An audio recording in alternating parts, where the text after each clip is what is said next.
Hi, I'm Charles, and this is Strange Booze, the random web series hosted on Julia's Variety Channel, where we try out strange and exotic liqueurs or alcohols that we find in the strangest of places, be it the back shelf of a world market, a liquor store, an auction, perhaps even a thrift store. So alright, let's go. So tonight, we're actually going to try this Stroopwaffel liqueur.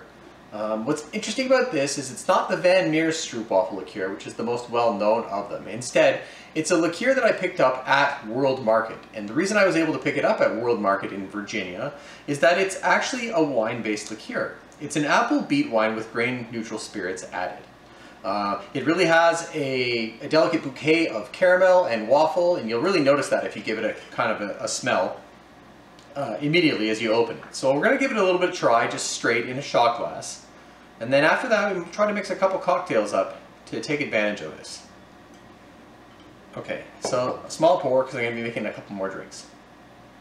So yeah, when you smell it, you really smell that Stroopwaffel. And if you're not familiar, Stroopwaffel is a very fine waffle with kind of a very thick caramel-like filling in the middle of it. It coats the glass, comes in at about 15% alcohol, but you really don't taste it at all. So I get those, yeah, slightly sweet notes, a little bit of a thicker sensation, a syrup-like sensation, those lasting caramel notes. It's really quite sippable. It's at room temperature right now. Very drinkable as is. Okay, so what we're going to do with this now is I'm going to mix up a couple of cocktails. Now the first one is a chocolate caramel martini. Now I got this recipe courtesy of Total Wine, not a sponsor. It's a very simple recipe. So all we're going to do is we're going to take some ice, which I have here. Rest assured my hands are clean. And we'll put a few ice cubes into the shaker. Now ideally you'd probably be using cracked ice. We're just using the refrigerator generated random ice. So we put that together. We're going to take our jigger, and if you're making this full strength, you're going to do 2 ounces of Stroopwaffel and 2 ounces of white chocolate liqueur. So I'm going to use that 1 ounce side, pour in 2 nice generous ounces. You may notice I have a bar mat here. It's because inevitably you spill the stuff. It is super sticky. Put that aside. And this is one of Julia's favorites, Ashling's white chocolate liqueur. Very good as simply a shot. In this case, we're going to mix it into a cocktail. So yeah, so second pour, again, just 2 ounces of this white chocolate liqueur. Very tasty stuff though. Delicious as a shot on its own if that's your kind of thing. It's not going to burn going down at all. Another reason why this martini is a little bit nice. You'll sometimes see these made with vodka, and when they're made with vodka, they can be a little bit stronger. If you want to up the strength of this particular cocktail, because that's what you're happy with, you can probably just add an ounce of vodka to it liquid-wise and they'd be all right. So I'm going to give this a quick shake. It's going to be noisy. So all you're really doing when you're shaking that is you're really giving it a chance to frost over the outsides of the shaker. You give a chance for some of that ice to crack up and some of that liquid to get cold, particularly because it's being stored at room temperature. And then we pour it right in our martini glass. Now ideally you would double strain this because little pieces of ice are going to get past the gate on the strainer, but that's okay. We're going to go with it as is. So you end up with this. As you can see, nice frothy martini, nice foamy top, cool to the touch. Okay, give us it.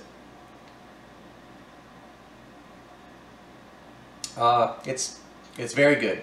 You taste the white chocolate and then immediately the caramel, the Stroopwaffel afterwards, and your palate gets a little bit cleansed from the melting ice. It's watered it down slightly, and then your first couple of smacks, you'll actually get a little second burst of white chocolate, a second burst of that Stroopwaffel.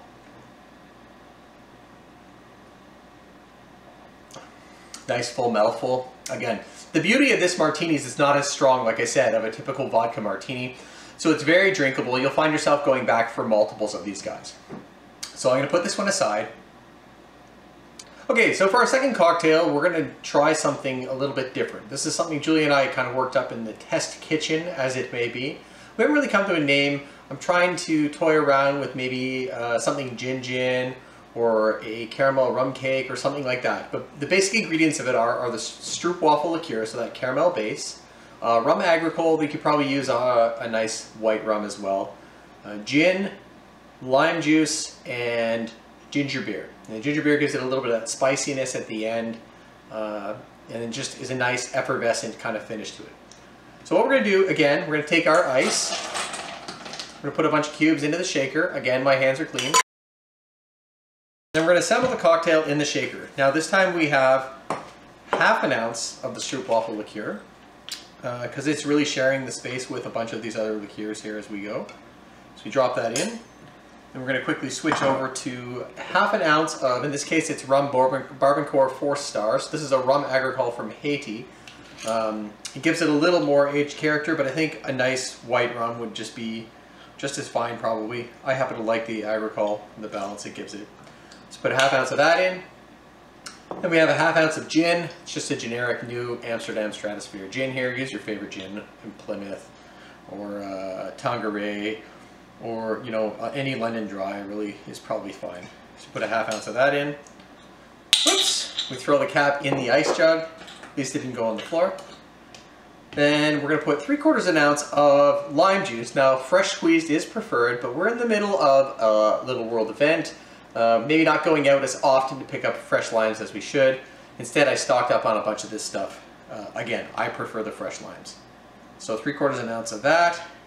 Put that at the top. And those are our shaken ingredients. So what's going to happen is we're going to splash this ginger beer on top of it after we give it a shake. So I'm going to give this a shake, kind of loud for a few seconds. All right. So finish shaking this, give the shaker a tap, unlocks those 2 pieces of metal. And again, in this case, we're going to put some fresh ice in the cup. Once again, ideally you'd have a large cube of ice. You'd probably also not so worried about double straining in this case, because the little bits of ice that get in there aren't going to ruin that drink. We give it a quick pour. And yeah, it looks like a nice pour. And then, like I said, we'll just top it up with some ginger beer. Just use your favorite ginger beer. Like I said, give it a nice head. At this point, I'd recommend you just give it a quick stir. A gentle stir. You don't want to take out most of that carbonation, but you want that ginger beer to combine up quite nicely. Alright, so I encourage you to give this one a try. If you come up with a clever name for it, please let me know. Right now, like I said, it's unnamed Stroopwaffel ginger cocktail. I think what you get on that fried end is a little bit of that ginger beer, a little bit of caramel. It carries you through. And once again, as your palate cleanses, you're left with that lingering caramel taste. It's a nice sweet cocktail. It's very easy to drink. And yeah, look at that frothy head. All right, that's 2 cocktails we made from a strange booze known as Stroopwaffel liqueur. It's, once again, purchasable at World Market, and it's an apple beet wine with grain neutral spirits. It runs about $8.50 a bottle. Thanks for liking, commenting, and subscribing. Check out some of our other videos like Year of Beer or various other videos on Julia's Variety Channel. And as always, thanks for watching.